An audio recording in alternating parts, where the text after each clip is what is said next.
అందరికీ నమస్కారం. 2007 batch sir.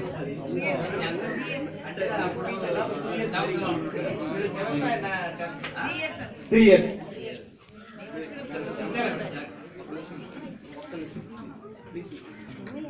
చాలా సంతోషంగా ఉంది. మొదటగా అయితే మా ఉపాధ్యాయుల్ని ఇక్కడ చూడటం, ఆ తర్వాత మా జూనియర్స్ని ఇక్కడ చూడటం.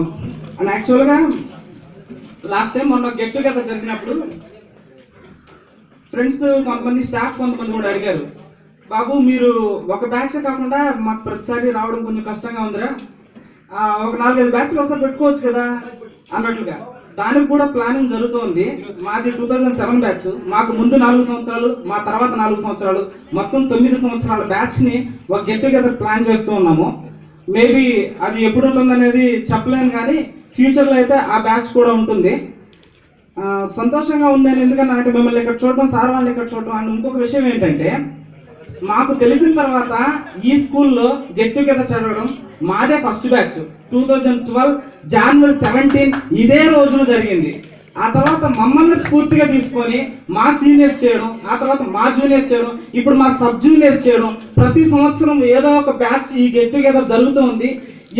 ఇలా జరుగుతున్న క్రమంలో 1991, 92 బ్యాచ్ వాళ్ళు 3 రోజుల క్రితం ఇక్కడే గెట్ టుగెదర్ అయ్యారు. ఆ రోజు బ్లడ్ డొనేషన్ క్యాంప్ కూడా జరిగింది. మన ఎల్లాపల్లిలో బ్లడ్ డొనేషన్ క్యాంప్ జరగడం కూడా మొదటిసారి అయితే, అది ఒక గెట్ టుగెదర్ బ్యాచ్. దట్టు ఒక 15 సంవత్సరాల ముందు ఇక్కడ చదువుకొని వెళ్ళినటువంటి పిల్లలు మళ్ళీ మేము ఫలానా ఎల్లాపాలెం గ్రామంలో చదువుకున్నాము ఎన్పిఆర్ జెడ్పిహెచ్ హై స్కూల్లో అని గుర్తు పెట్టుకుని మరి మన ఊరికి వచ్చి ఇక్కడ క్యాంప్ అనేది జరగడం నాకైతే చాలా ఆనందంగా అనిపించింది. అది 20 సంవత్సరాల తర్వాత 2012లో మా బ్యాచ్ స్టార్ట్ అయిన తర్వాత జరగడం అంటే ఇంకా అసలు చెప్పలేను ఆనందం. వాళ్ళు నన్ను పర్సనల్గా ఇన్వైట్ చేశారు. నేను కంప్లీట్ పూర్తయిపోయిన దాకా వాళ్ళతో ఉన్నాను అనమాట. మీరు ఎలాగో తక్కువసేపు మాట్లాడుతున్నారు కాబట్టి నేనే ఇంకొక 4 నిమిషాలు మాట్లాడతాను. మీకు కొన్ని విషయాలు చెప్పాలి. ఇంకా సార్ అడిగినటువంటి విషయాలన్నిటికి కూడా నా నుంచి నా సమాధానం ఇస్తాను. అండ్ ఇంకొక విషయం ఏంటంటే, ప్రస్తుతం నేనేం చేస్తున్నాను అనేది చెప్పలేదు కదా. నేను బీటెక్ కంప్లీట్ చేశాను, తర్వాత ఎంబీఏ కంప్లీట్ చేశాను. ఎంబీఏ చేసేటప్పుడు ఒక ప్రైవేట్ ఆర్గనైజేషన్కి అసిస్టెంట్ మేనేజర్ వర్క్ చేశాను. దాన్ని ఇప్పుడు రిజైన్ చేసి IT sector side job try చేస్తున్నాను. నా గోల్ అయితే జాబ్ అయితే కాదు, నాకంటూ ఒక ఐడెంటిటీని క్రియేట్ చేసుకోవడం. దానికోసమే సింహపురి సామాన్యుడు అనేటటువంటి కలం పేరుతో సోషల్ మీడియాలో హల్చల్ చేస్తూ ఉన్నాను. ఆల్మోస్ట్ 10,000+ ఫాలోయర్స్ నాకైతే ఉన్నారు ప్రస్తుతానికి. గర్వంగా చెప్పుకుంటాను. నేను ఈ మారుమూల గ్రామం నుంచి సోషల్ మీడియాలో 10,000 మెంబర్స్ ఫాలోయర్స్ని నన్ను ఫాలో అవుతున్నందుకు థ్యాంక్ యూ సార్. అండ్ తర్వాత సార్ అడిగారు మీ ఊరికి ఏం చేస్తారు అనేసి. సో మనమైతే ఆల్రెడీ మీలో కూడా చాలా మంది సభ్యులు మన టీంలో ఉన్నారు. వైపీఎం యూత్ ఫోర్స్, వైపీఎం యూత్ ఫోర్స్ లో ఇక్కడ చాలా మంది ఉన్నారు మన ఊరు వాళ్ళు. త్రూ దిస్ వైపీఎం యూత్ ఫోర్స్ ద్వారా మనం చాలా కార్యక్రమాలు చేయగలిగాం. దాంట్లో మొదటిది ఈ ఊరికి రోడ్డు అంత గట్టిగా పడడంలో దానికి ప్రధాన కారణం మన సార్ వాళ్ళు కూడా చాలా సఫర్ అయ్యేవాళ్ళు ఈ ఊరు రోడ్డు ఆ విధంగా రావడం. ఫస్ట్ మన ఊరు రోడ్డు శాంక్షన్ అయిన తర్వాత కొన్ని ప్యాచెస్ చేయడం ఇలా జరిగింది. దాని మీద మనం చాలా కృషి చేసాం అన్నమాట. త్రూ దిస్ యూత్ ఫోర్స్ ద్వారా కృషి చేసి దాన్ని తారు రోడ్డే వేయాలి, మాకు శాంక్షన్ చేసింది ఈ రోడ్డు కాదు, మాకు ఆ రోడ్డే కావాలి అనేసి దాని మీద ఒత్తిడి తీసుకొచ్చి మరి అది చేయగలిగాం. అండ్ తర్వాత అదేవిధంగా ఈ ఊరికి బస్సులు, గవర్నమెంట్ బస్సులు, ఆర్టీసీ బస్సులు అనేది వచ్చాయి. బట్ అవి అయితే నిలుపుకోలేకపోయాం. కానీ అవి రావడంలో కూడా ఈ వైపీఎం యూత్ ఫోర్స్ పాత్ర అనేది చాలా ఎక్కువగానే ఉంది. మీ అందరికి సహకారం కూడా దాంట్లో ఉంది నాకు తెలుసు. అండ్ తర్వాత లాస్ట్ ఇయర్ సమ్మర్ గురించి చెప్పాలి.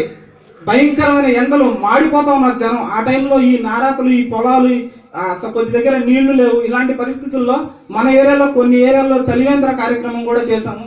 దాన్ని సార్ వాళ్ళు కూడా చూస్తున్నారు.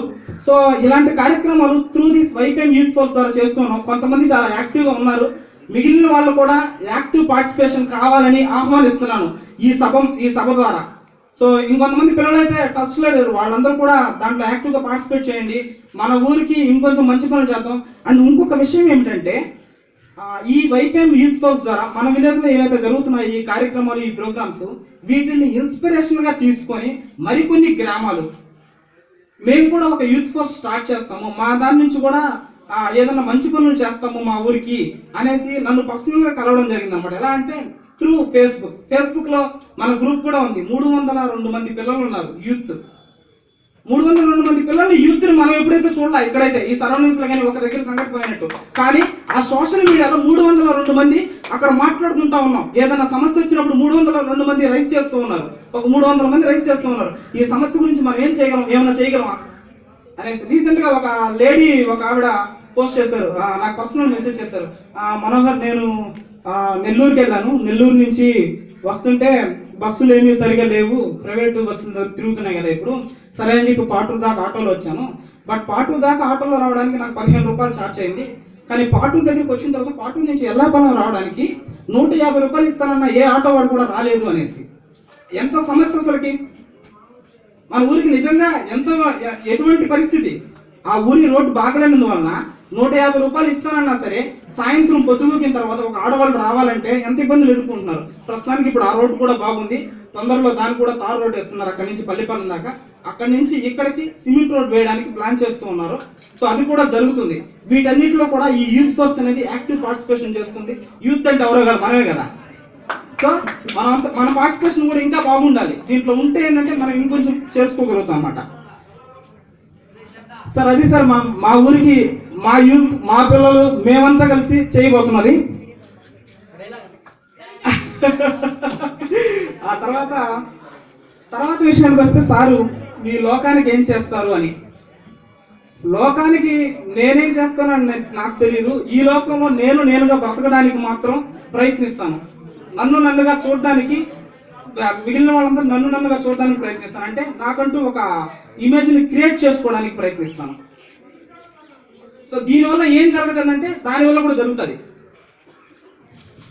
అండ్ ఇంకొక విషయం ఏమిటంటే, మీకు ఒక సజెషన్ కూడా ఇవ్వాలి. ఆల్మోస్ట్ ఇప్పుడు ఇక్కడ ఉన్న వాళ్ళల్లో బీటెక్ చేస్తున్న వాళ్ళందరికీ ఫేస్బుక్ అకౌంట్స్ ఉంటాయి, రైట్? ఉన్నాయి కదా, ఉన్నాయి. అందులో ఇక్కడ హాస్టల్లో చదువుకుని వెళ్ళిన పిల్లలు చాలా మంది మీ బ్యాచ్ వాళ్ళు, నాకు చాలా మంది పేర్లు తెలియదు, ముఖాలు అయితే కొంచెం గుర్తుంటాయి కానీ పేర్లు అయితే తెలియదు. వాళ్ళంతా నాకు మెసేజ్ చేస్తూ ఉంటారు, అన్న నేను మీ స్కూల్లో చదివాను, మీరు నా ఫ్రెండ్ రిక్వెస్ట్ యాక్సెప్ట్ చేయరా. కొంతమంది ఈ గ్రూప్ కి రిక్వెస్ట్ పెడుతూ ఉంటారు. కొంతమంది అయితే ఈ గ్రూప్ లో మేము కలవడం మాకు చాలా ఆనందంగా ఉంది, ఎందుకంటే మా ఫ్రెండ్స్, మా ఎల్లాపురం ఫ్రెండ్స్ ని మేము ఈ గ్రూప్ లో వెతుక్కుంటున్నాం అన్న అనేసి కొంతమంది మెసేజ్ చేస్తూ ఉంటారు. సో ఈ ఫేస్బుక్ అనేది నాట్ ఫర్ ఓన్లీ చాటింగ్, ఏదన్నా మాట్లాడుకోవడానికి, ఫోటోలు పెట్టుకోవడానికి, మనం ఎక్కడన్నా స్టిల్స్ తీసుకుంటే ఆ ఫోటోలు పెట్టుకోవడానికి కాదు నాన్న సోషల్ మీడియా ఉండేది. ఈ social media present trending set చేస్తూ ఉంది. అంటే ప్రతి విషయంలో కూడా దీనికి పాత్ర ఉన్నది. ఎలా అంటే మీకు చెప్తే ఆశ్చర్యపోతారు, సోషల్ మీడియా ద్వారా ఒక దేశానికి స్వాతంత్రం కూడా వచ్చింది. సో అంత పవర్ఫుల్ గా తయారైపోయింది ఈరోజు సోషల్ మీడియా. మీడియాలో కూడా రానటువంటి న్యూస్ ని సోషల్ మీడియాలో పబ్లిక్ గా ఇదవుతా ఉందన్నమాట ఎక్కువగా. సో మీరంతా ఈ చాటింగ్లు, మెసేజ్లు వీటి కోసమే దీన్ని వాడకుండా ఇంకేదన్నా ప్రయోజనం కోసం వాడండి. ఇప్పుడు ఫర్ ఎగ్జాంపుల్ ఎవరికైనా బ్లడ్ అవసరమైంది, మన వాళ్ళలోనే ఎవరికైనా బ్లడ్ అవసరమైంది, బ్లడ్ దొరకట్లేదు, డోనర్స్ కావాలి. మీరు చుట్టుపక్కల ఎత్తుకుంటే మీ సర్కిల్లో ఒక 100 మందికి కనెక్ట్ చేయగలరు మీకు బ్లడ్ అవసరమైంది అన్నటువంటి సమాచారాన్ని. బట్ అదే సోషల్ మీడియాలో నాకు బ్లడ్ అవసరమైంది అని ఎవరైనా ఒక మెసేజ్ రాయండి, మీ స్టేటస్ లో రాయండి. అలాంటిది మాలాంటి వాళ్ళు ఎవరన్నా చూస్తే, అంటే లైక్ ఎక్కువ మంది ఫాలోవర్స్ ఉన్న వాళ్ళు ఎవరన్నా చూసి దాన్ని షేర్ చేస్తే అది కొన్ని వేల మందికి రీచ్ అవుతుంది నెల్లూరు ఏరియాలోనే. ఈ విధంగా మనం చాలా మందికి బ్లడ్ కూడా ఏర్పాటు చేయగలిగాం, అంటే బ్లడ్ కూడా అందించగలిగాం అనమాట. డోనర్స్ ని వాళ్ళ వద్దకి చేర్చే విధంగా చేస్తాం. మాకు ఎవరైనా పర్సనల్ గా ఫోన్ చేసి, సార్ మాకు ఈ బ్లడ్ గ్రూప్ అవసరం అవుతుందండి, మాకు కావాలి అంటే దీని నుంచి ఏర్పాటు చేస్తాం. రీసెంట్ గా విఆర్సీలో కూడా క్యాంప్ జరిగింది మీకోసం మేము ఫౌండేషన్ ద్వారా. అది కూడా నా ఫేస్బుక్ మిత్రులు అందరూ కలిసి కొంతమంది కాంటాక్ట్ అయ్యి ఒక 15 మంది ఫేస్బుక్ ఫ్రెండ్స్ కలిసి మన నెల్లూరు జిల్లాలో ఈ మీకోసం మేము ఫౌండేషన్ అనేది క్రియేట్ చేస్తాం, ఎస్పెషల్లీ ఫర్ సోషల్ సర్వీస్ మాత్రమే ఇది. సో దాని నుంచి కూడా కొన్ని కార్యక్రమాలు చేస్తూ ఉన్నాం. మీరు ఎవరన్నా కూడా దాంట్లో జాయిన్ అవ్వచ్చు అనుకుంటే జాయిన్ అవ్వద్దు. మీరు ఎవరన్నా మాతో కలిసి సోషల్ వర్క్ చేయాలి అనుకుంటే కూడా చేయవచ్చు. అండ్ నా ఫేస్బుక్ అకౌంట్ సింహపురి సామాన్యుడు అని ఉంటుంది. ఇప్పుడు నా ఫ్రెండ్స్ లిమిట్ అయిపోవడంతో నేను రీసెంట్ గా ఫేస్బుక్ పేజ్ ఓపెన్ చేశాను. ఆ ఫేస్బుక్ పేజ్ కూడా సింహపురి సామాన్యుడే ఉంది. రీసెంట్ గా దాంట్లో కూడా 5000 మెంబర్స్ ఫాలోవర్స్ ఆల్రెడీ ఉన్నారు. 20 days బ్యాక్ ఓపెన్ చేశాను, డిసెంబర్ ఎండింగ్ లో. సో సో ఈ విధంగా వాడొచ్చండి ఫేస్బుక్ ని. సో నాకు ఈ మైక్ ఇచ్చినందుకు మీకు సజెషన్ ఇవ్వాలనుకున్నాను. సో అది కూడా పూర్తి చేశాను సార్. అండ్ ఫైనల్లీ నాకైతే చాలా చాలా సంతోషంగా ఉంది. ఎందుకంటే ఒక విషయం చెప్పాలి, ఇక్కడ నాకు మా ఫేవరెట్ టీచర్ రాజ్యలక్ష్మి మేడం వచ్చున్నారు. అది ఇక్కడ ఇందాక ఒక అమ్మాయి కూడా చెప్పింది మాకు చాలా ఇష్టమైన టీచర్ అనేసి. ఎందుకో నాకు తెలియదు, నా స్కూలింగ్ లో కూడా నాకు చాలా ఇష్టమైన టీచరు మా మేడం రాజ్యలక్ష్మి మేడం, అదేవిధంగా బుజ్జేశారు. ఎంత అంటే వాళ్ళు ఆ టీచింగ్ చేసేటప్పుడు ప్రతి టీచర్ కూడా స్కూలింగ్ లో అదే విధంగా ఉంటుంది. వాళ్ళ టీచింగ్ ప్రాక్టికల్ గా ఉండేది. వాళ్ళది న్యాచురల్ సైన్స్ అవ్వడం వల్ల న్యాచురల్ గా ఉండేదో తెలియదు, కానీ ప్రతి విషయాన్ని కూడా బయట ప్రకృతితో కంపేర్ చేసి మరి మాకు చెప్పేవాళ్ళు, తెలియచేసేవాళ్ళు. వాళ్ళ ఇదే అనమాట. అదేవిధంగా నన్ను ఇప్పుడు చాలా మంది నా జూనియర్స్ ఇక్కడ సార్ ఉన్నారు, ఏందా నువ్వు ఉండి కూడా మీ జూనియర్స్ స్టేజ్ దగ్గరికి వచ్చి మాట్లాడడానికి భయపడతా ఉన్నారు, మీరు ఏం చేశారు అనేసి. నిజం చెప్తున్నాను, నేను బీటెక్ విశ్వనాథ ఇంజనీరింగ్ కాలేజీలో కంప్లీట్ చేశాను. ఆ బీటెక్ చేసేటప్పుడు నేను మా కాలేజ్ తరఫున కొన్ని సెమినార్స్కి వెళ్ళాను. బెంగళూరు, వరంగల్, డిఫరెంట్ కాలేజెస్కి, ఒక 5-6 కాలేజెస్కి వెళ్ళాను.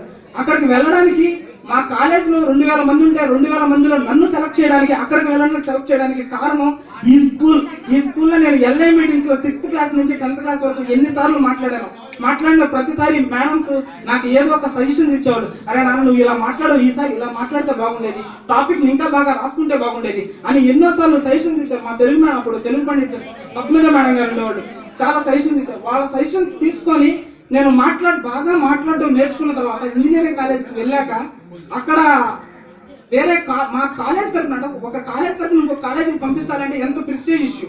ఒక ఇంజనీరింగ్ కాలేజ్ నుంచి ఇంకొక కాలేజీకి, అది బెంగళూరు క్రిస్టి యూనివర్సిటీకి నన్ను సెలెక్ట్ చేసి పంపించినప్పుడు నేను చాలా గ్రేట్ఫుల్ గా ఫీల్ అయ్యాను. ఇదంతా నాకు మా స్కూల్ నుంచి వచ్చింది అనేసి. సో స్కూలింగ్ అనేది చాలా అద్భుతమైన రోజు, బాల్యం మళ్ళీ తిరిగి రాదు. అండ్ పృథ్వీ ఇందాక మాట్లాడేటప్పుడు మనం విడిపోయి 3 సంవత్సరాలు అయింది అన్నాడు. నేను బీటెక్ విడిపోయి వచ్చేసేటప్పుడు, బీటెక్ అయిపోయిన తర్వాత తిరిగి వచ్చేసేటప్పుడు నేను ఒక మాట చెప్పాను మా ఫ్రెండ్స్ అందరికీ కూడా, మనం ఎంత